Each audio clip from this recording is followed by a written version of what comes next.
أعوذ بالله السميع العليم من الشيطان اللعين الرجيم. حسبنا الله ونعم الوكيل ونعم المولى ونعم النصير. بسم الله الرحمن الرحيم.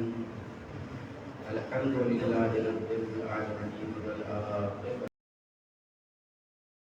للمتقين والصلاة والسلام والتحية والإكرام على سيد الأنبياء والمرسلين ورحمة للعالمين رسول الثقلين إمام الحرمين صاحب الطاعة والحسين جد الحسن والحسين أبي القاسم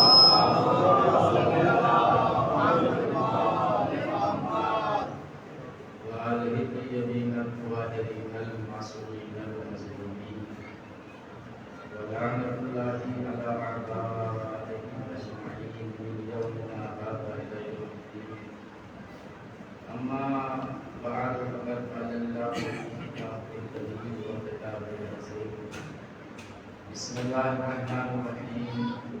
يا أيتها النفس المطمئنة ارجعي إلى ربك راضية مرضية فادخلي في عبادي وادخلي جنتي. صلوات على سيدنا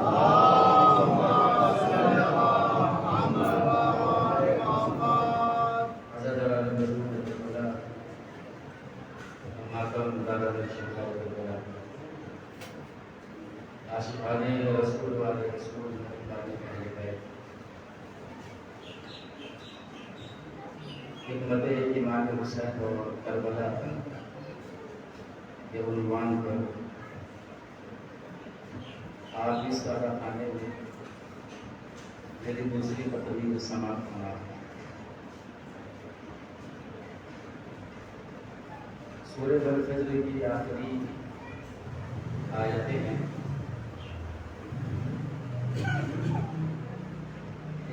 ان آیتوں کا تعلق امام حسین علیہ السلام سے. علماء تفسیر نے یہ لکھا کہ آیتیں امام حسین علیہ السلام کی زندگی کی عکاسی ہے. ترجمہ آپ کے سامنے میں ہدیہ کر رہا ہوں. شاید ترجمے پر ہی آپ محسوس کر رہے ہیں کہ عنوان کہاں پر. سورہ الفجر کی آخری آیت ہے.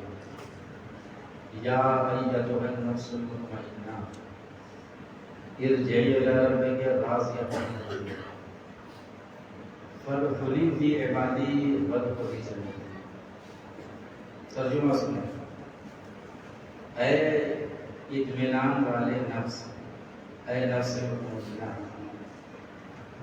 پلٹ آ اپنے رب کی طرف. اے توجہ رکھ. اے نفس مطمئنہ، پلٹ آ اپنے رب کی طرف. پلٹ آ کہا ہے اللہ نے لوٹ آ نہیں کہا. پلٹ آ اور لوٹ آ میں بنیادی فرق ہے. پلٹ آ کے الگ معنی ہیں، لوٹ آ کے الگ معنی. اللہ کہہ رہا ہے کہ پلٹ آ. پلٹ آ وہاں کہا جاتا ہے کہ جب کام کرنے والا کام کی سرحد سے آگے نکل جائے. پلٹ آ وہاں کہا جاتا ہے کہ جب کام کرنے والا کام کی سرحد سے آگے نکل جاتا ہے. یعنی امام حسین علیہ السلام سرحد صبر سے اتنا آگے نکل گئے تھے کہ اللہ کو کہنا پڑا پلٹ آ دیکھتے آپ غور فرمائیں امام حسین علیہ السلام سرحد صبر سے اتنا آگے نکل گئے تھے کہ اللہ کو کہنا پڑا پلٹ آ اور پوری ذمہ داری سے کہہ رہا ہوں اللہ کے علاوہ کسی میں دم بھی نہیں تھا کہ جو حسین سے کہہ سکتا پلٹ آ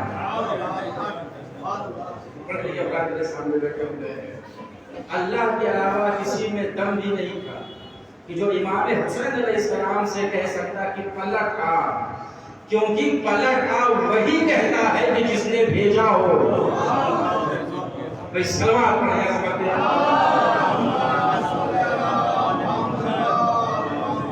لیکن تقریر آپ کے سامنے آئیے میں محفوظ رہ جائے گی اور ٹھہر کے پڑھنے کا عادی ہوں اور میں چاہتا ہوں کہ یہ باتیں آپ تک پہنچے راضیتاً مرضیہ میں اس سے راضی ہوا یہی ترجمہ ہے نا راضیتاً مرضیہ میں تو اس سے راضی ہوا اور معاملہ ایک طرفہ نہیں ہے تو بھی مجھ سے راضی ہو جا ایک طرفہ معاملہ نہیں ہے تو بھی مجھ سے راضی ہو جا میری جنت میں داخل ہو جا میرے بندوں میں شامل ہو جا راضیتاً مرضیہ میں نے کہا معاملہ ایک طرفہ نہیں اب بات ذرا سے مشکل ہے لیکن آپ کے سامنے پڑھنا کوئی اپنے وہاں نہیں کیونکہ پڑھے لیکن افراد میرے سامنے بیٹھے میں اس سے راضی ہوا تو اس سے راضی ہو جا ایک طرفہ معاملہ نہیں ہے معاملہ دو طرفہ ہے اللہ کہہ رہا ہے کہ تم مجھ سے راضی ہو جائے میں تجھ سے راضی ہوا آپ سورہ جمعہ میں پڑھا کرتے ہیں یسبح للہ ما فی السماوات و ما فی الارض جو بھی چیز زمین اور آسمان کے مابین ہے سب اللہ کی تسبیح پڑھتے ہیں سورہ رعد میں ارشاد ہوا وَلِلَّهِ يَسْجُدُ مَن فِي السَّمَاوَاتِ وَالْأَرْضِ کہ جو چیز زمین اور آسمان میں ہے سب اللہ کی بارگاہ میں سجدہ کرتے ہیں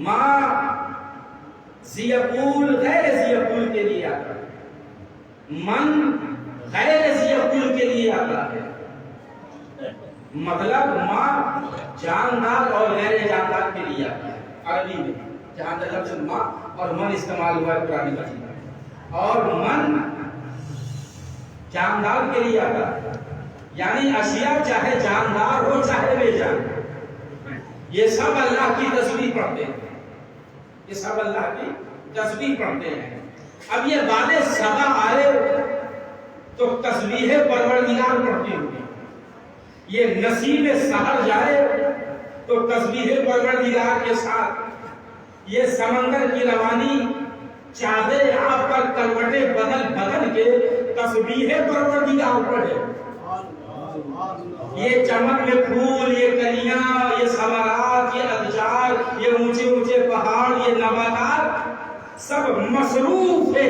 تسبیح پروردگار ہے توجہ چاہوں سب مصروف ہے تسبیح پروردگار ہے کیوں یہ تسبیح پڑھ رہے ہیں کیوں مصروف ہے تسبیح پروردگار ہے تو مقصد سب کا ایک ہے کہ اللہ راضی ہو جائے وَرِضْوَانٌ مِّنَ اللَّهِ أَكْبَرُ اللہ کی رضا ہی بڑی چیز ہے کہ اللہ راضی ہو جائے یہ بہت بڑی بات ہے یہ سب مصروف تسبیح اس بنیاد پر ہے کہ اللہ راضی ہو جائے ہوا تسبیح پڑھے حصول رضا پروردگار پرندے تسبیح پڑھے مقصد اللہ راضی ہو جائے پتیاں تسبیح پڑھیں مقصد اللہ راضی ہو جائے یہ درخت تسبیح پڑھیں مقصد اللہ راضی ہو جائے یہ سمندر کی روانی کروٹیں بدل بدل کے تسبیح پڑھے مقصد اللہ راضی ہو جائے یہ اونچے اونچے پہاڑ تسبیح پڑھیں مقصد اللہ راضی ہو جائے یہ انسان تسبیح پڑھے مقصد اللہ راضی ہو جائے یہ جنات تسبیح پڑھے مقصد اللہ راضی ہو جائے یہ فرشتے تسبیح پڑھے مقصد اللہ راضی ہو جائے کائنات کا ذرہ ذرہ اس بات میں لگا ہے کہ اللہ راضی ہو جائے اللہ اس بات پہ آ ہے کہ حسین راضی ہو جائے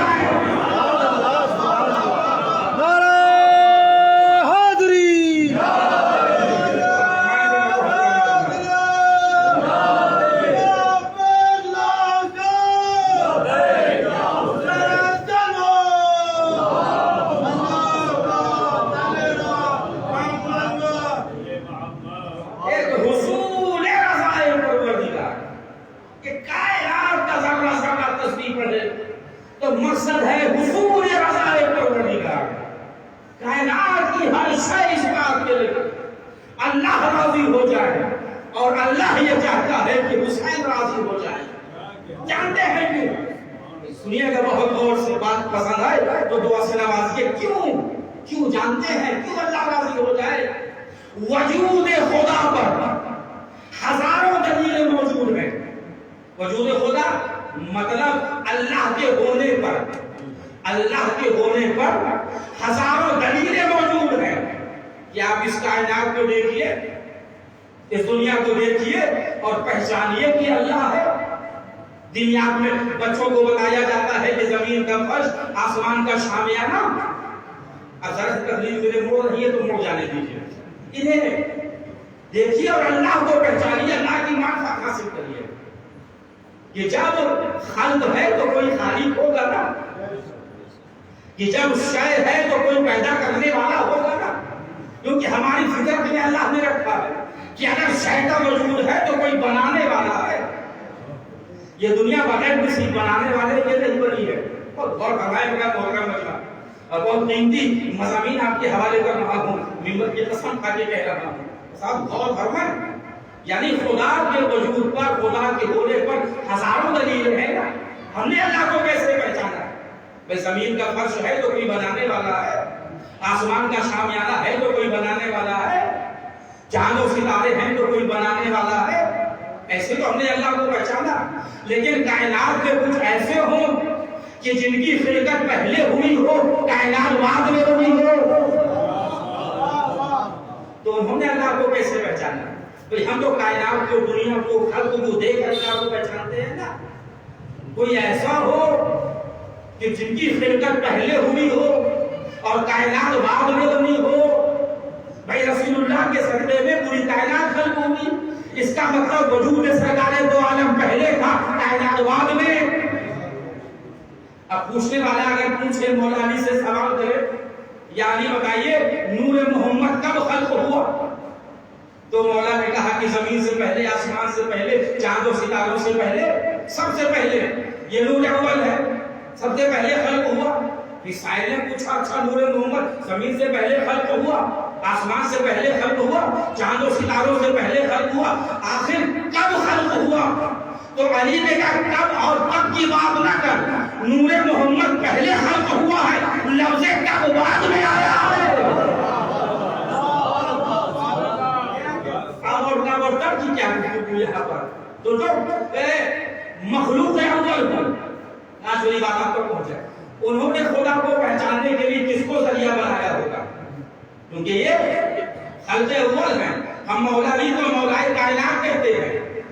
کیوں؟ کیونکہ مولا کا وجود پہلے ہے، کائنات بعد میں خلق ہوئی، تبھی تو مولائے کائنات ہے. تو انہوں نے اللہ کو کیسے پہچانا؟ شاید یہی وجہ ہے کہ دعائے سبا میں مولا علی نے اعلان کر دیا، یا من دل علی ذاتہ بذاتہ، اے پروردگار میں نے تجھ کو تجھ سے پہچان لیا.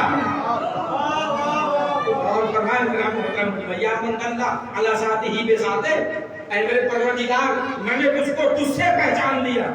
جو کائنات کو ذریعہ بنا کے اللہ کو پہچانے انہیں انسان کہا جاتا ہے، اور جو اللہ کو اللہ سے پہچان لے اسے ایمان کہا جاتا ہے.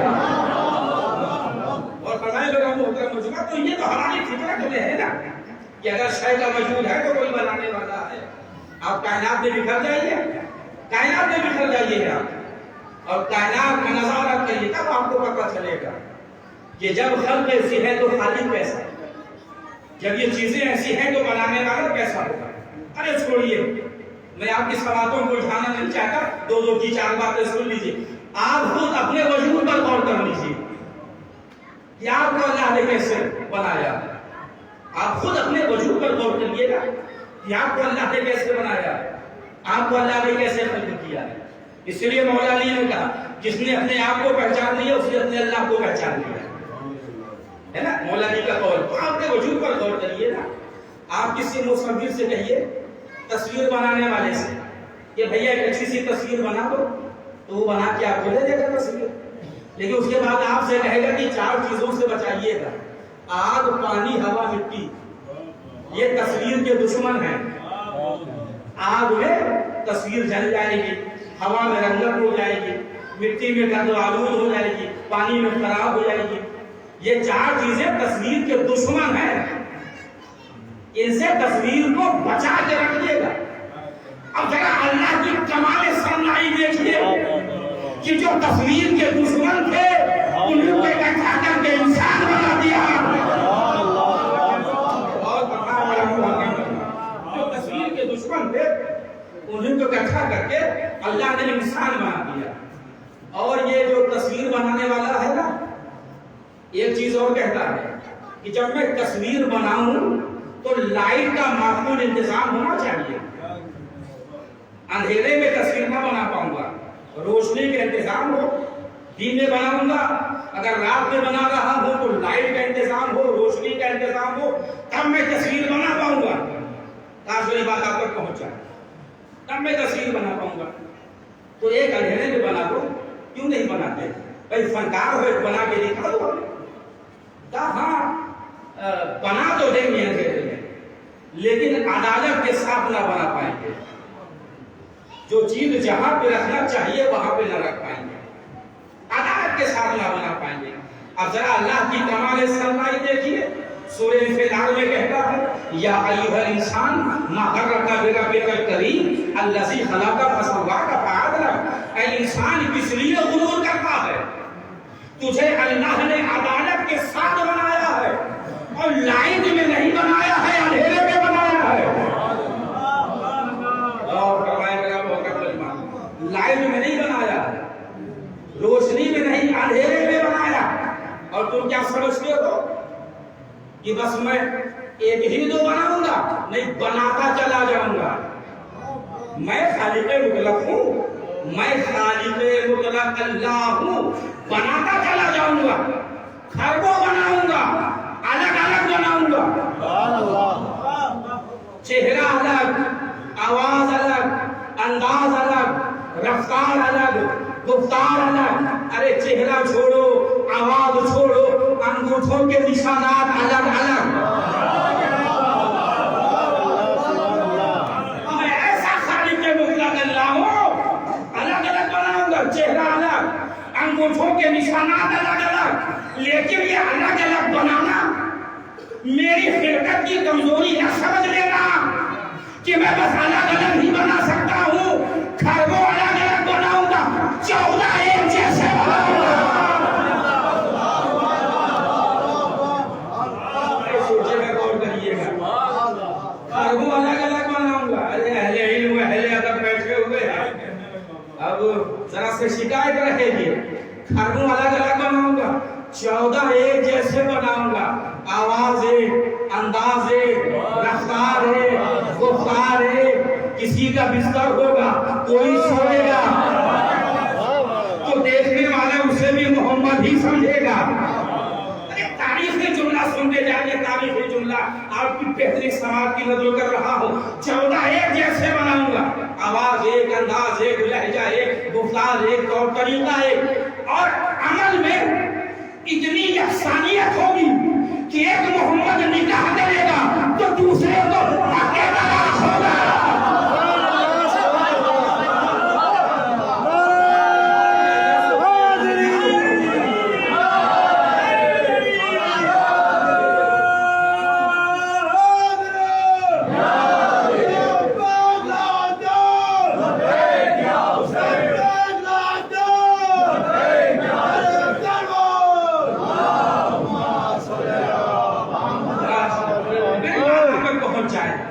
انداز ایک، رفتار ایک، گفتار ایک، عمل میں اتنی یکسانیت ہوگی۔ اگر ایک محمد نکاح کرے گا تو دوسرے کو حق طلاق ہوگا۔ ایک بڑا جملہ میں نے حدیث کیا، وجود خدا پر ہزاروں دلیلیں موجود ہیں۔ یہیں سے میری تقریر مڑ گئی تھی ذرا سے۔ وجود خدا پر ہزاروں دلیلیں موجود ہیں اللہ کے ہونے پر، لیکن وجود خدا پر سب سے بڑی دلیل ہے عصر عاشور حسین کا اطمینان۔ یہ سوچیے گا، غور کریے گا، خدا کے ہونے پر سب سے بڑی دلیل کیا ہے؟ عصر عاشور امام حسین کا اطمینان۔ کہ جیسے جیسے قربانی پیش کر رہے ہیں ویسے ویسے اطمینان میں اضافہ ہو رہا ہے. یہ اطمینان حسین بتا رہا ہے کہ کوئی اللہ ہے, کوئی پروردگار ہے کہ جس کی بارگاہ ہمیں یہ قربانی پیش کر رہے ہیں. جب سب کچھ امام حسین علیہ السلام کے پاس تھا نا تو قرآن خاموش تھا, خاموش تھا قرآن. لیکن جب سب کچھ قربان کر دیا, سب کچھ لٹا دیا راہ خدا میں, کافری بابا پر پہنچا, تب اللہ نے کہا نفس مطمئنہ پلٹا.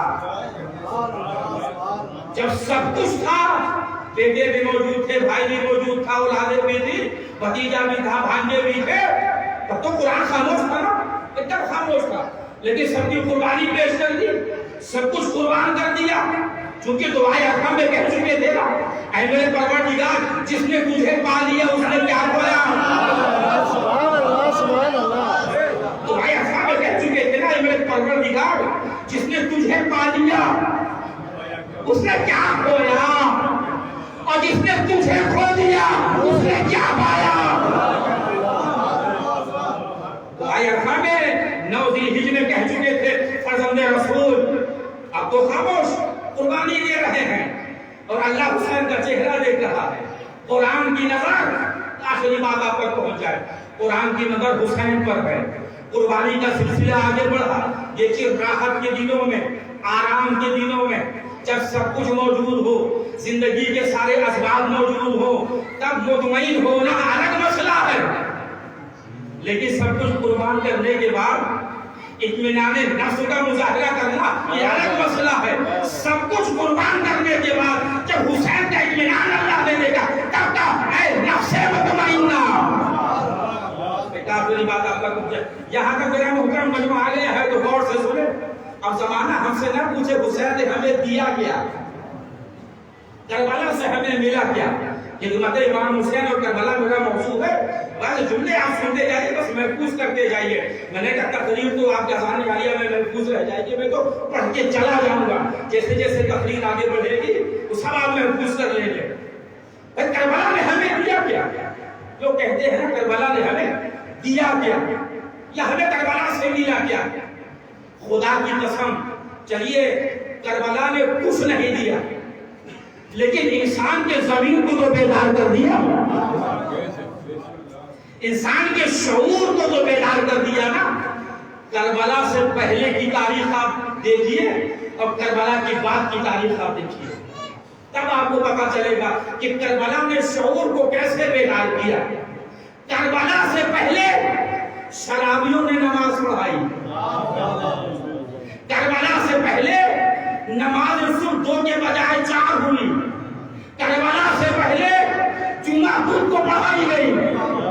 لیکن کربلا کے بعد اور فرمائے بنا محترم مجمع, کربلا کے بعد پھر کسی کی مجال نہ تھی کہ صبح کی 4 پڑھاتا, جمعہ بدھ کو پڑھاتا. کربلا نے شعور دیا نا کہ کربلا سے پہلے شرابیوں نے نماز پڑھائی, لیکن آج کربلا نے اتنا بیدار کر دیا کہ کوئی شرابی نماز کیا پڑھائے گا. ہم تو شرابی کو مسجد میں دیکھنا ہی پسند نہیں کرتے. یہ شعور کس نے دیا؟ کربلا نے دیا. کافی بات آپ تک پہنچ جائے. دیکھیے بہت توجہ چاہوں گا, بڑی محنت سے پڑھ رہا ہوں. اور ایک بات اور میں گزارش کر دوں معذرت کے ساتھ کہ یہ صلوات کا پڑھنا, سبحان اللہ کہنا صرف آگے والوں کی ذمہ داری نہیں ہے, پیچھے والوں کی بھی ذمہ داری ہے.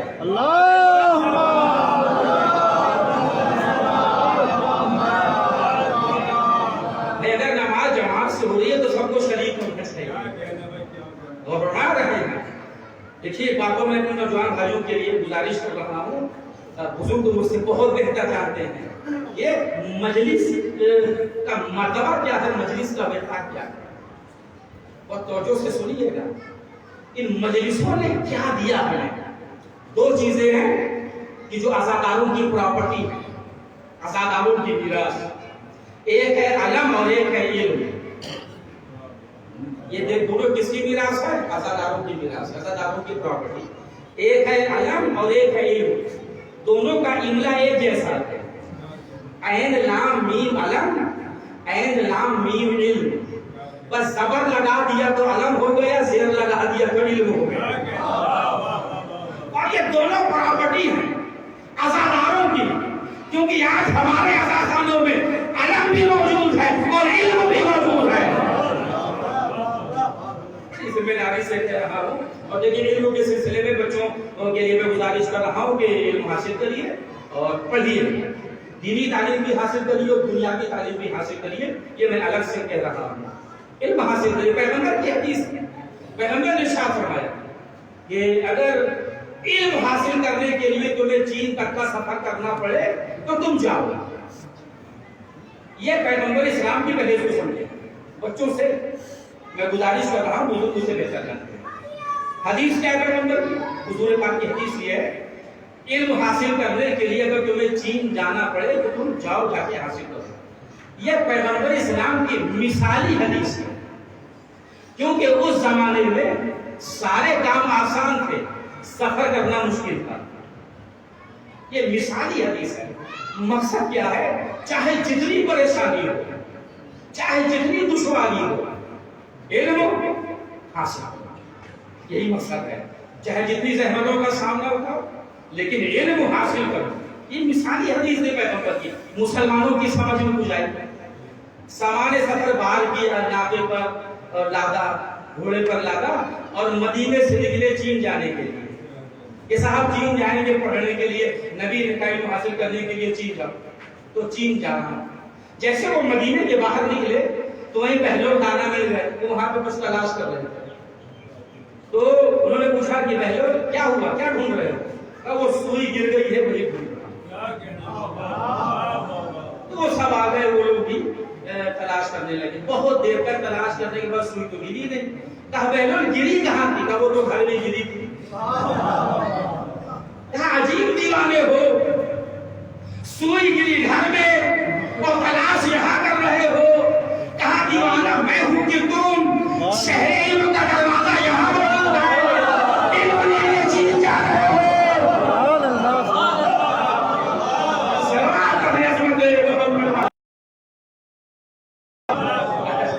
دیکھیے بہت ساری چیزیں ہیں جو میں یہاں پڑھنا چاہتا ہوں تاکہ یہ باتیں بھی آپ سب محفوظ کریں. تو عزاداروں کی پراپرٹی علم ہے اور علم ہے. جہاں علم ملے لے لو. آخری بات آپ تک پہنچائے. یاد رکھیے دو چیزیں ہیں، ایک ہے علم اور ایک ہے فن. سننا نوجوان بھائی، ایک ہے علم، ایک ہے فن. علم پڑھنے سے آتا ہے اور فن سیکھنے سے آتا ہے. جتنا آپ پڑھیں گے اتنا آپ کو علم آئے گا، اور جتنا آپ سیکھیں گے اتنا آپ کو فن. پڑھنے کے لیے بھی استاد کی ضرورت پڑتی ہے اور سیکھنے کے لیے بھی استاد کی ضرورت پڑتی ہے. آخری بات، میدان علم میں مولا علی کا کوئی جواب نہیں. کوئی جواب ہو تو بتائیے. جب میدان علم میں مولا علی آتے ہیں، عامہ خاصہ سب نے لکھا. عامہ خاصہ مطلب عامہ، برادران اہل سنت نے بھی لکھا، خاصہ اور برادران شیعہ نے بھی، علماء نے بھی لکھا. عامہ خاصہ کا یہ مطلب ہے، عامہ یعنی برادران کی کتاب میں بھی ہے جس کا میں ذمہ دار ہوں، اور ہمارے یہاں ہے کہ علم میں علی کا کوئی جواب نہیں. علی ممبر سے دعویٰ اس پر نہیں کر رہے ہیں. آخری بات آپ تک پہنچ جائے، علم میں علی کا کوئی جواب نہیں. اب آپ صرف میری طرف دیکھیے گا، فن میں علی کا کوئی جواب نہیں. جب میدان علم میں علی آتے ہیں تو دعویٰ فن نہیں کرتے ہیں، اور جب میدان فن میں آتے ہیں علی تلوار چلاتے ہیں تو زمین والوں کا کیا تذکرہ، آسمان والا آگے کہتا ہے لا فتح الا علی، لا سیف الا ذوالفقار. آخری بات آپ تک پہنچ جائے. لیکن کچھ باتیں آئیں گی یہ ذوالفقار کے بھی حوالے سے، تو لیکن یہ بات آنے والی تقاریر میں بس آپ کو فرما. دیکھیے میں آپ کو بتا دوں مجھے پڑھنا کیا ہے. انشاءاللہ جناب مسلم کا خطبہ بھی پیش کروں گا، شہداء کربلا کا بھی تذکرہ کروں گا، اور جناب زینب کا بھی تذکرہ، جناب حضور کے بھی فضائل پڑھے جائیں گے، شہزادے علی اکبر کے بھی فضائل پڑھے جائیں گے، مولا علی اصغر کے بھی فضائل پڑھے جائیں گے. لیکن اب کب مجھے پڑھنا ہے یہ خود مجھے فیصلہ کرنا ہے، بس آپ کو شرکت کرنا ہے اور آپ توجہ دیں. کب میں کیا پڑھ دوں خود مجھے بھی پتہ نہیں ہے، بس آپ غور فرمائیں اور توجہ دیں. یہ میدان علم میں علی کا جواب نہیں. اور میدان فن میں علی کا جواب نہیں. لیکن کمال یہ ہے نہ کسی نے علی کو پڑھتے ہوئے دیکھا. توجہ چاہوں گا کہ ہمارے برادران بھی آتے ہیں تو ان کی بھی میں خصوصی توجہ چاہوں گا, بہت خصوصی توجہ.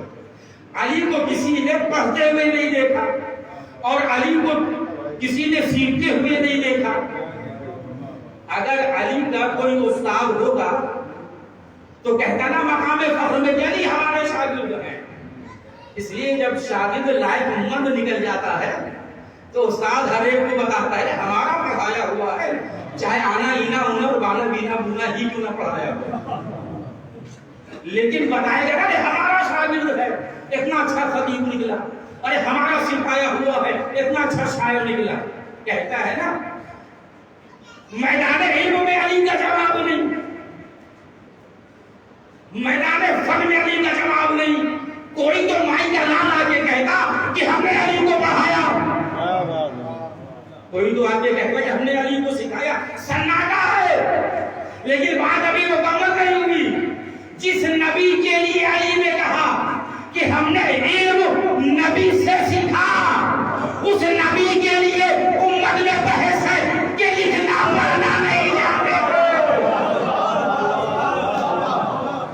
بھائی سوال پڑھے عظمت دے رہے ہو.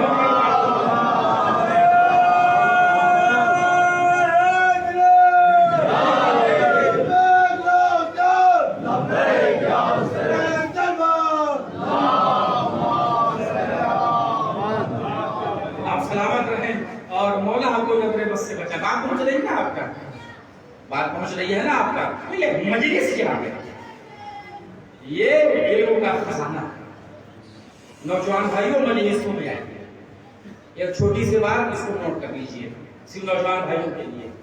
کبھی کبھی دوسرے معقولہ کی بنیاد پر کوئی مجلس میں نہیں آ پاتا.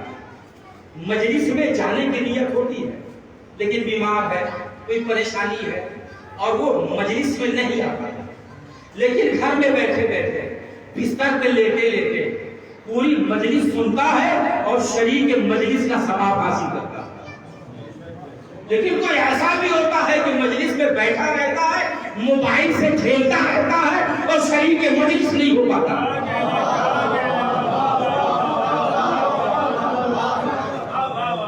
سلوات پڑھے عظمت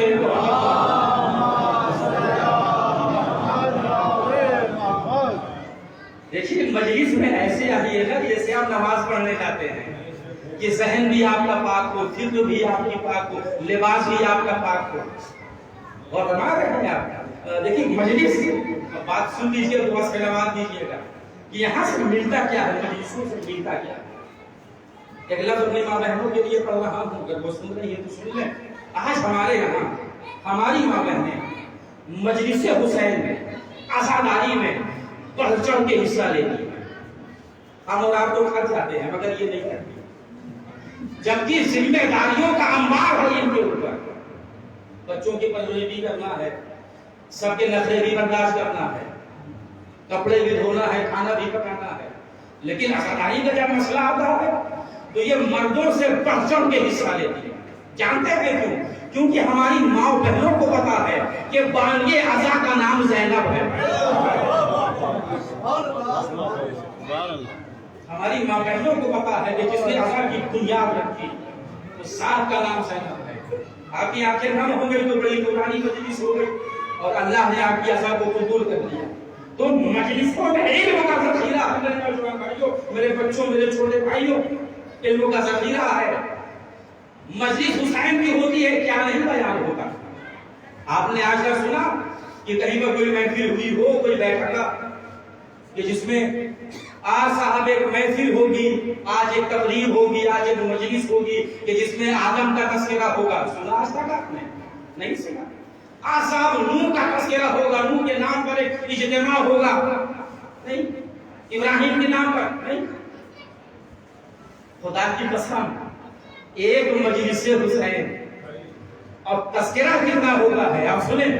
مجلس حسین کی تذکرہ آدم کا, مجلس حسین کی تذکرہ نوح کا, مجلس حسین کی تذکرہ نوح کی کشتی کا, مجلس حسین کی تذکرہ ابراہیم کا، مجلس حسین کی تذکرہ ابراہیم کی قربانی کا، مجلس حسین کی تذکرہ موسیٰ کا، مجلس حسین کی تذکرہ ہیبت موسیٰ کا، مجلس حسین کی تذکرہ یوسف کا، مجلس حسین کی تذکرہ حسن یوسف کا، مجلس حسین کی تذکرہ قرآن کا، مجلس حسین کی تذکرہ نہج البلاغہ کا، مجلس حسین کی تذکرہ توحید کا، مجلس حسین کی تذکرہ عدالت کا، مجلس حسین کی تذکرہ نبوت کا، مجلس حسین کی تذکرہ قیامت کا، مجلس حسین کی تذکرہ امامت کا، مجلس حسین کی تذکرہ نماز کا، مجلس حسین کی تذکرہ روزے کا، مجلس حسین کی تذکرہ حج کا، مجلس حسین کی تذکرہ زکات کا،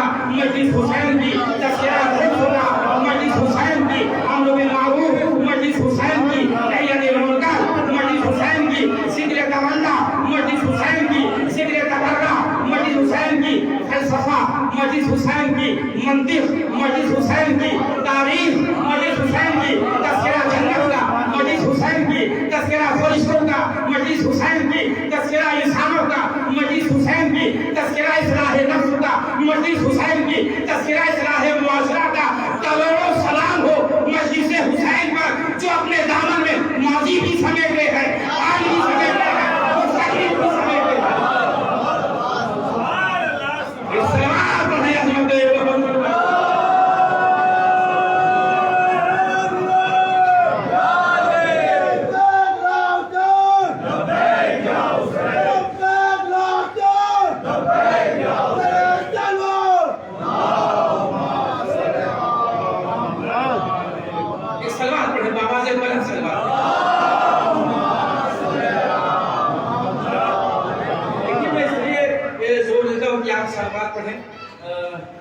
چھوٹا سا فائدہ میں اپنے بچوں کو بتا دوں، باقی بچوں سے کر رہا ہوں، بزرگوں کی تائید اور دعا چاہوں گا۔ بس مخاطب میرے بچے ہی ہوتے ہیں، نوجوان بھائی ہوتے ہیں، باقی بزرگ مجھ سے بہت بہتر جانتے ہیں، وہ میرے مخاطب ہیں، ان سے حوصلہ افزائی اور دعا کی امید رکھتا ہوں۔ بس اب آپ بچوں کے لیے کہ سلوات پڑھنے کا فائدہ کیا ہے؟ بہت ثواب ہے، دیکھنے میں تو بہت چھوٹا سا عمل ہے نا، بہت چھوٹا سا۔ آپ نے کہا اللہم صلی علی محمد و علی محمد، کتنے سیکنڈ لگے؟ 7-8 سیکنڈ سے زیادہ سلوات پڑھنے میں نہیں لگتا۔ عمل تو بہت چھوٹا ہے لیکن کا ثواب بہت زیادہ ہے۔ جب پیغمبر اسلام معراج سے پلٹ کر آئے تو بتا رہے تھے کہ جب میں عرش اعظم پر پہنچا تو میں نے ایک فرشتے کو دیکھا کہ جس کے کئی ہزار ہاتھ تھے، کئی ہزار انگلیاں تھیں، اور بڑے سے دفتر میں نوٹ بک میں وہ کچھ لکھ رہا تھا۔ تو میں نے اس سے پوچھا کہ کیا لکھ رہے ہو؟ تو کہا کہ اللہ کے رسول، آپ اور آپ کی آل پر جب درود پڑھا جاتا ہے تو اس کا ثواب لکھ رہا ہوں۔ آپ پر اللہ کے رسول حضور پاک آپ پر اور آپ کی آل پر جب کوئی درود پڑھتا ہے، کوئی صلوات پڑھتا ہے تو میں اس کا ثواب لکھتا ہوں۔ تو نبی نے اس سے پوچھا کتنا ثواب لکھ چکے؟ کہ اللہ کے رسول روئے زمین پر جب پہلی مرتبہ درود پڑھا گیا تھا ابھی تک اسی کا ثواب لکھ رہا ہوں۔ سلام پڑھنے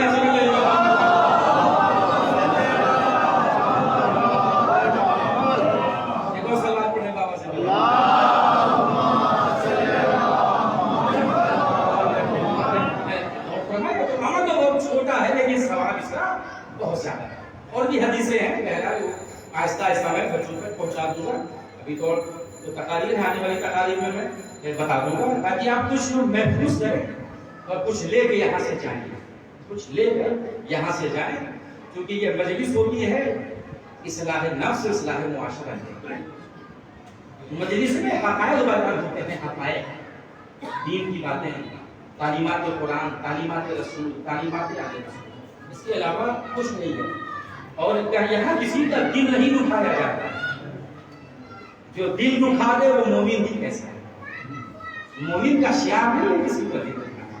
تو امام حسین علیہ السلام کا میں تذکرہ کر رہا تھا کہ امام علیہ السلام نے کربلا کو، شاید یہ آج کی تقریر کا آخری حصہ ہو، کربلا کو ایک ترتیب سے لڑا، جہاد کربلا کو ایک ترتیب سے امام نے انجام دیا۔ اچھا میں آپ سے سوال کر رہا ہوں، جواب دے دوں گا، امتحان نہیں دے رہا ہوں آپ کا، ایک سوال میں آپ سے کرتا ہوں، کربلا کہاں سے شروع ہوئی اور کربلا کہاں ختم ہوئی؟ سوال قائم کرتا ہوں حضور مجھ سے بہتر جن نوجوان بھائیوں کے لیے، تاکہ یہ بات سوال کے ذریعے جواب ہو جائے گا تو بات جلدی ذہن میں بیٹھ جائے گی۔ کربلا کہاں سے شروع ہوئی اور کربلا کہاں پہ مکمل ہوئی؟ کربلا شروع ہوئی مدینے کے دربار سے، اب کربلا جا کے مکمل ہوئی شام کے دربار میں۔ اب اسی کے درمیان ہے گفتگو جو آنے والی تقاضی ہے کہ مدینے کے دربار سے کربلا شروع ہوئی اور شام کے دربار میں جا کے کربلا مکمل ہوئی۔ آپ اپنی مرضی سے نہیں کہہ سکتے، آپ اپنی مرضی سے نہیں کہہ سکتے کہ مدینے میں بی بی سغرا کو کیوں چھوڑا، مدینے میں ام سلمہ کو کیوں چھوڑا، عبداللہ ابن جعفر طیار کو کیوں چھوڑا، محمد حنفیہ کو مدینے میں کیوں چھوڑا۔ اپنی مرضی سے نہیں کہہ سکتے، کچھ نہیں کہتے، امام کی مسئلہ ہے، اس پہ ہم آپ دخل اندازی نہیں کر سکتے۔ کوفہ جناب مسلم کو کیوں بھیجا جانتے ہیں؟ اصل امام علیہ السلام کربلا کو کئی محاذ پہ لڑ رہے تھے، سمجھے؟ میں نے کہا اہل علم بیٹھے ہیں، طرح کا موضوع خجالہ نہیں پڑھا جاتا ہے، جو کرنے والے بیٹھے ہیں تو کیا کرنا۔ امام علیہ السلام کے کربلا کو کئی محاذ پہ لڑا، جس سپاہی کی جہاں پہ ضرورت تھی اس سپاہی کو وہاں رکھا۔ پھر سے سنیے، محفوظ کریے، کربلا کو کئی محاذ پہ لڑا، جس سپاہی کی جہاں پہ ضرورت تھی اس سپاہی کو وہاں پہ رکھا، مدینے کے محاذ پر اپنی بیٹی کو رکھا، ام سلمہ کو رکھا۔ اچھا اگر مولا چاہتے تو کیا مجمع اکٹھا نہیں کر سکتے تھے؟ فرزند رسول تھے، نواسہ پیغمبر تھے، تو مولا مدینے سے نکل رہے ہیں تو مجمع لے کے نکلیے۔ کہا مجھے مجمع کی ضرورت نہیں ہے، کیونکہ مجمع کبھی آل محمد کے کام آیا ہی نہیں۔ پڑھے لکھے کام بیٹھے ہوئے ہیں، مجمع کبھی آل محمد کے کام آیا ہی نہیں۔ غدیر میں بڑا مجمع تھا، آل محمد کے کام نہیں آیا۔ مدینے میں بڑا مجمع تھا، نانا کا جنازہ رکھا تھا، کوئی شرکت کرنے نہیں آیا۔ اس مجمع کی بے رخی کو دیکھ کر میری ماں نے تو منع کر دیا کہ جنازہ رات کی تاریکی میں اٹھانا، مجھے مجمع نہیں چاہیے۔ اور ایک جملہ اور کہہ رہا ہوں، اور کہے بغیر آگے نہیں بڑھ سکتا، نہ مجمع آل محمد کے کام آیا نہ اجماع آل محمد کے کام آیا۔ جا کے سوچیے گا، مجمع نہیں چاہیے، مجھے بھیڑ نہیں چاہیے، کم ہو لیکن ایک مزاج کے ہو، کم ہو لیکن ایک فکر کے ہو، کہ جو جذبہ 6 مہینے کے ازہر کا ہو وہی جذبہ 86 برس کے مسلمین اوسجا کا ہو۔ مولا علی علیہ السلام نے مقام شکوہ میں کہا تھا کہ کاش مجھے مالک اشتر جیسا ایک اور مل جاتا تو پھر مجھے کسی اور کی ضرورت نہ پڑتی۔ یہی مقام شکوہ میں کہہ رہے ہیں، اے کاش مجھے مالک اشتر جیسا ایک اور مل جاتا تو پھر مجھے کسی اور کی ضرورت نہ پڑتی۔ علی جیسے صاحب وسیلت کو بہت تلاش کرنے کے بعد ایک مالک اشتر ملا۔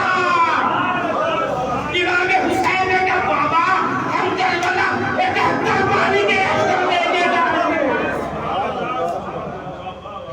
یہ سمجھیے عرض کیا کرنا چاہتا ہوں، اور خدا کرے کہ آپ سمجھ لیں میری بات کو۔ مولا ٹھیک ہے، آپ کے لیے تو کوئی امر محال نہیں، کوئی مشکل نہیں، آپ کو مجمع اکٹھا کر سکتے ہیں۔ ام المومنین تو موجود ہے نا، ام سلمہ موجود ہے، زوجہ پیغمبر، مومنین کی ماں، انہیں لے کے نکلیے تو پورا عرب آپ کے ساتھ ہوگا۔ ایک تاریخ کے جاننے والے بیٹھے ہوئے ہیں، اب یہاں نہ پڑھوں گا تو کہاں پڑھوں گا؟ سنا نوجوان بھائی، کے لیے تو مجمع اکٹھا کرنا کوئی مشکل نہیں ہے۔ ام سلمہ پیغمبر کی وفادار زوجہ ہے، حضور پاک کی وفادار زوجہ ہے۔ میں وفادار پہ زور دے رہا ہوں، آپ پوچھیں گے دلیل کیا ہے کہ وفادار زوجہ ہے؟ کیونکہ حسنین نے نانی کہا ہے، ورنہ حسرتوں کا جنازہ نکل گیا، کسی کو نانی وانی نہیں کہا۔ سلمان بڑے عظمت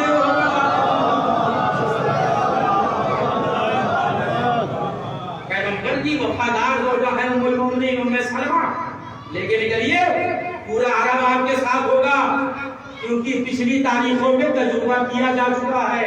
ایک ام المومنین آئی تھے لشکر لے کے, پچھلی تاریخوں میں تجربہ ہو چکا کہ ام المومنین جب نکلی تھی تو ایک لشکر ان کے ساتھ تھا. تو آپ بھی اپنی نانی کو لے کے نکلیے, پورا عرب آپ کے ساتھ ہوگا. کہا لیکن نکلوں تو ضرور, لیکن جہاد کربلا کا مقصد ختم ہو جائے گا اور زمانہ اسی میں الجھ جائے گا کہ نبی کی زوجہ کو گھر سے باہر نکال دیا. سلام پڑھنے حضرت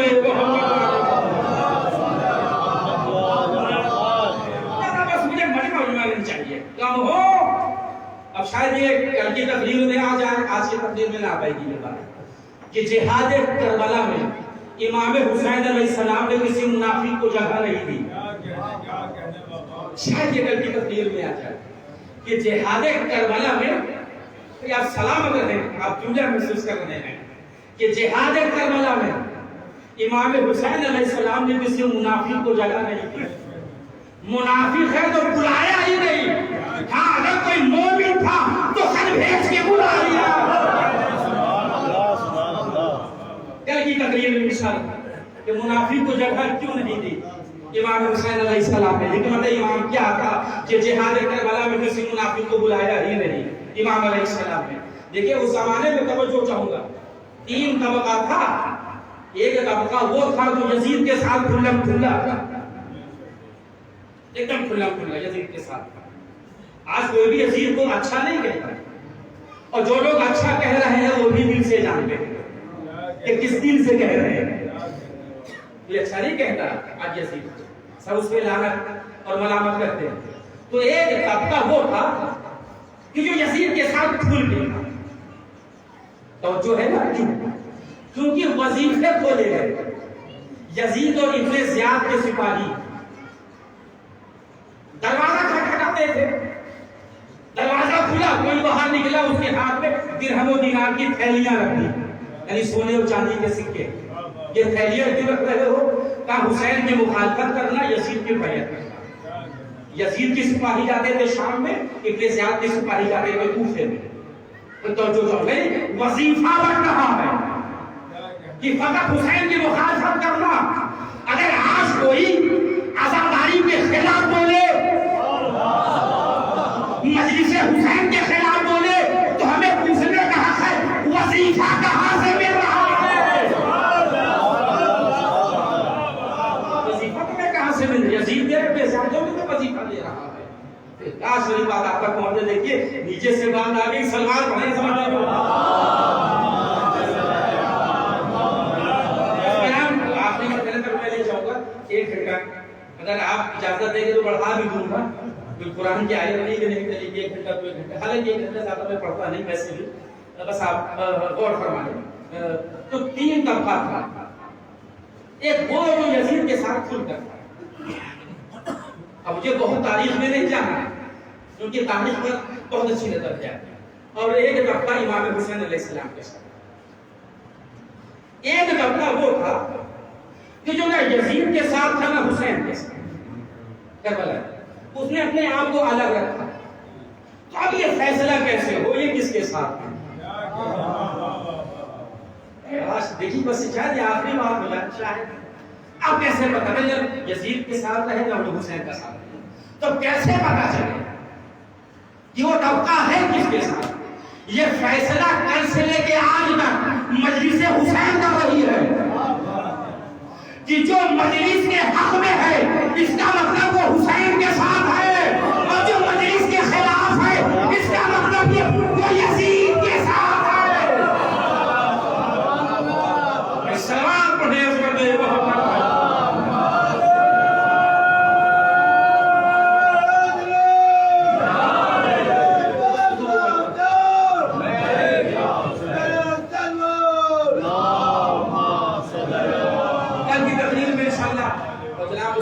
مجھے پڑھنا تھا, میں کل پڑھیں گے.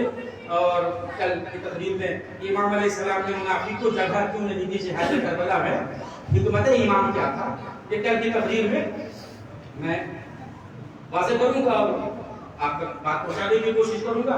تو کربلا کہاں سے شروع ہوئی؟ میں نے بھی تھوڑی دیر پہلے کہا کہ ہماری ماں بہنیں ہماری ماں بہنیں مجلس حسین میں بڑھ چڑھ کے حصہ لیتی ہیں، کیونکہ انہیں پتا ہے کہ بانگے عزا کا نام زینب، عزا کی بنیاد زینب ہے، بڑا فائدہ ملا مجلسوں کا۔ ان مجلسوں کے ذریعے ہم تو زمانے تک پیغام پہنچاتے ہیں کہ یزید حسین سے سوال بیعت کر کے شام کے اندھیروں میں ایسا ڈوبا کہ اس کی مقدر میں کوئی صبح نہیں آئی، اس کی مقدر میں کوئی صبح نہیں آئی۔ یہ بتاتے ہیں ہمیں مجلسوں کے ذریعے۔ تو کربلا بس آپ کی بات سنیے، کربلا کہاں سے؟ مدینے کے دربار سے۔ امام کو بلایا نا، ولید نے بلایا، مروان بھی وہاں موجود تھا، مروان اہل بیت کا بہت پرانا دشمن، اور ولید نے مروان کو اس لیے بلایا تھا کہ ولید کو جو پتا تھا کہ مروان اہل بیت کا پرانا دشمن ہے، اور یہ کچھ نہ کچھ ایسی بات کہے گا کہ اس ہنگامی حالات میں حسین کو قتل کر دیا جائے گا اور سارا الزام مروان پہ ڈال دیا جائے گا۔ اور سنیے گا، لیکن ولید کو یہ بات نہیں معلوم کہ حسین آئیں گے تو خاندان بنی ہاشم کے جوانوں کے ساتھ آئیں گے۔ تو جب نکلے ہیں نا دربار میں بلائے گئے امام کو، یہ تو رجب کے مہینے کا واقعہ ہے نا، 60 ہجری کا۔ تو بی بی زینب نے کہا جا رہے ہیں تو خاندان بنی ہاشم کے جوانوں کو لے کر گئے۔ خاندان بنی ہاشم کے جوانوں میں علی اکبر بھی ہے اور مولا عباس بھی ہے، عبداللہ ابن جعفر تیار، یہ سارے یہ خاندان بنی ہاشم کے نوجوان بھی تو سب ہے نا۔ تو امام علیہ السلام کا جو امام علیہ السلام نے بہت نازک سی بات کہہ رہا ہوں، اگر آپ کو بات پہنچ جائے تو بس نماز کیجیے۔ امام علیہ السلام نے خاندان بنی ہاشم کے نوجوانوں کو دربار محل کے باہر روکا اور کہا مجھے تنہا بلائے، مجھے تنہا جانے کو، جب میری آواز بلند ہو تو تم دربار میں داخل ہو جانا۔ واقعہ ہے، ایسی تاریخ بھی تو امام ولید نے بتایا کہ ان کا وہ چلے گئے دنیا سے، یزید پر سر اقتدار ہوا ہے اور آپ سے مطالبہ بیعت۔ تو امام نے کہا یہ بیعت جیسا اہم مسئلہ رات کی تاریکی میں طے نہیں ہوتا، صبح کے اجالے میں طے کرو، تب پتہ چلے کون کس کی بیعت کرے۔ کہا ٹھیک ہے آپ جائیے، اور اسے دیکھا مروان کی طرف، کیونکہ اسے پتا تھا کہ مروان اہل بیت کا پرانا دشمن ہے، یہ معاملے کو خراب کرے گا ضرور۔ اور مروان بول پڑا کہ ابھی انہیں قبول کر دے، اگر بیعت نہ کریں تو نبی تیرے ہاتھ نہیں آئیں گے۔ امام کو جلا رہا کہا کہ تو مجھے موت سے ڈرا رہا ہے۔ امام کی آواز کا قابل دیکھیں، آواز کا بلند ہونا تھا، خیبر تو دروازہ تھا نہیں، ایک لمحے میں دربار کا دروازہ ٹوٹ گیا اور خاندان بنی ہاشم کے نوجوان درانہ دربار میں داخل ہوئے۔ سب سے آگے مولا عباس، قبضہ شمشیر پر ہاتھ ہے، یہ کہ تلوار نکالے اور مروان اور ولید کو قتل کرے۔ توجہ چاہوں گا، عباس آگے بڑھ رہے تھے علی کی طرح، سنبھال لینا یہ چیزوں کو، بس بیان میرا مکمل ہے۔ عباس آگے بڑھ رہے تھے علی کی طرح، حسین نے روکا محمد کی طرح۔ عباس بھائی ٹھہرو، ابھی کربلا بہت دور ہے، بس بیان میرا مکمل ہو گیا۔ دربار سے حسین آ گئے، میں آپ سے پوچھ رہا ہوں، ایک قطرہ لہو نہیں بہا، خون کا ایک قطرہ نہیں بہا اور دربار جیت لیا گیا۔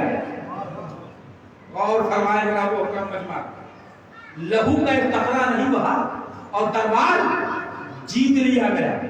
تو کربلا مدینے کے دربار سے شروع ہوئی، شام کے دربار میں مکمل ہوئی، مدینے کا دربار بھی جیتا گیا، خون نہیں بہا، شام کا دربار بھی جیتا گیا، خون نہیں بہا، لیکن فرق اتنا ہے مدینے کے دربار کو علی کے بیٹے نے جیتا، شام کے دربار کو علی کی بیٹی نے جیتا۔ اس بیان بڑا مکمل ہو گیا، ہم آپ کی سواتوں کے شکر گزار ہیں، اس کا اجر آپ کے مولا عطا کریں گے، اس کا اجر آپ کو شہزادی زہرا عطا کریں گے۔ زہرا کی تمنا تھی کہ میرے لال کو روئے گا کون، تب نبی نے کہا کون پیدا کرے، کون ہمارے حسین کا کلیا کرے، ماتم چاند ہو چکا محرم کا، آپ مزمحل بیٹھے ہوئے ہیں، بے قرار بیٹھے ہوئے ہیں، پہلی محرم ہے، ابھی آپ سوز میں سن رہے ہیں، چچا پڑھ رہے تھے اللہ نے حیات نو عطا فرمائے، ان کا سایہ ہمیشہ برقرار ہے، بہت اچھا سوز پڑھ لیتے ہیں۔ اور وہ بی بی سغرا نے کیا کہا خط لے جانے والے سے، یہ آپ سوچ میں سن، جب امام کربلا کے لیے مدینے سے نکلے تو سب کو ساتھ دیا لیکن سغرا کو ساتھ دیا۔ سغرا بار بار آتی ہے، بابا مجھے کیوں لے چلیں؟ کہا سغرا کو بیمار ہو، سنیے محسوس کریں گے اور میری ماں بہنیں بہت محسوس کریں گی جو کہا تو بیمار ہو، علی اکبر کو بھیج کے بلوا لیا۔ تو be be Sughra be be زینب کے پاس گئی، بی بی زینب کے پاس کہا کہ اماں مجھے ساتھ لے چلیے، میں رہ نہیں سکتی آپ لوگوں پہ۔ تو جناب زینب آئی نے کہا بھیا سغرا بیمار ہے، آپ لے چلیے، میں سغرا کی دیکھ بھال کر لوں گی سفر میں۔ تو بازو پکڑا اور کہا زینب ذرا تنہائی میں میرے سوچ، بہن کو لے کر آئے، کہا زینب سنو، خاندان بنی ہاشم کے جو بچے ہیں کچھ نانا رسول اللہ کی شبیہ، کچھ بابا علی مرتضیٰ کی شبیہ، کچھ بھیا حسن کے نشانی، کچھ میری شکل کے ہیں، لیکن یہ میری بیٹی سغرا اماں فاطمہ کی شکل ہے، اور میری شہادت کے بعد اہل حرم کو قیدی بنایا جائے گا، دیار و دیار پھیلایا جائے گا، اور میں یہ نہیں چاہتا کہ جس کا جنازہ رات کی تاریکی میں اٹھا ہو اس کی تصویر کو دن کے مجالے میں دربار و مزار میں کیا کرے۔ جزاک اللہ خیرا جزا، اللہ آپ کی آوازوں پہ رحمت نازل کرے، اللہ آپ کی آنکھوں پہ رحمت نازل کرے، بزرگوں کا سایہ قلوب پہ برقرار رہے، نوجوان سلامت رہے۔ دیکھیے میدان کربلا میں امام حسین علیہ السلام نے 71 میتوں پر ماتم کیا، یعنی 71 داغ تھے امام کے کلیجے پر، 71 داغ تھے امام کے کلیجے پر، ایک داغ اور تھا امام کے کلیجے پر جسے نہ کوئی ذاکر محسوس کر سکا نہ کوئی راوی محسوس کر سکتا۔ 71 داغ کے علاوہ ایک داغ اور تھا امام کے کلیجے پر۔ ابھی آپ سوچ میں سن ہی رہے تھے کس راوی نے کتنی صداقت سے لکھا مجھے نہیں پتا، کس راوی نے کتنی صداقت سے لکھا مجھے نہیں پتا، لیکن عرف عام میں علماء یہ پڑھتے ہیں کہ علی اصغر کی شہادت کے بعد میدان کربلا میں قاصد سغرا آیا، خط لے کر آیا۔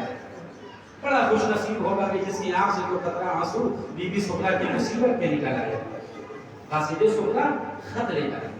علی اصغر کی شہادت پر پھر کہہ رہا ہوں کس راوی نے کتنی صداقت سے لکھا مجھے نہیں پتا، لیکن عرف عام میں علماء ایسے ہی پڑھتے ہیں۔ خط لے کر آیا، اس نے آ کر امام کو سلام کیا، السلام علیکم یا ابا عبداللہ۔ امام نے جواب سلام دیتا ہے، کہا ہے پردیسی تجھ پر بھی میرا سلام۔ تو آنے والے نے حیرت میں ڈوب کر کہا مولا آپ کو کیسے پتا چلا کہ میں پردیسی ہوں؟ کہا تیرے سلام نے بتایا کہ تو پردیسی ہے، کیونکہ کربلا کے دشت میں مجھے اب کوئی سلام کرنے والا نہیں ہے۔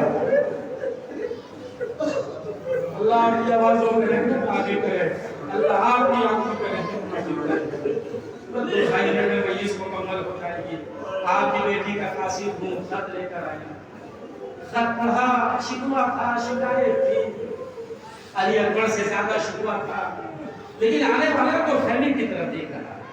امام نے محسوس کر لیا، کہا بھائی یہ خیمے کی طرف کیا دیکھ رہا؟ دیکھیے مولا جو آپ کی بیٹی نے خط میں لکھا ہوگا ایک زبانی پیغام کیا ہے آپ کی بیٹی کا۔ آپ کی بیٹی نے یہ کہا جب میرا بابا خط پڑھنے لگے تو تم دیکھو گے کہ خیمے سے ایک بچہ نکلے گا، انگلیوں کے بچہ تھا،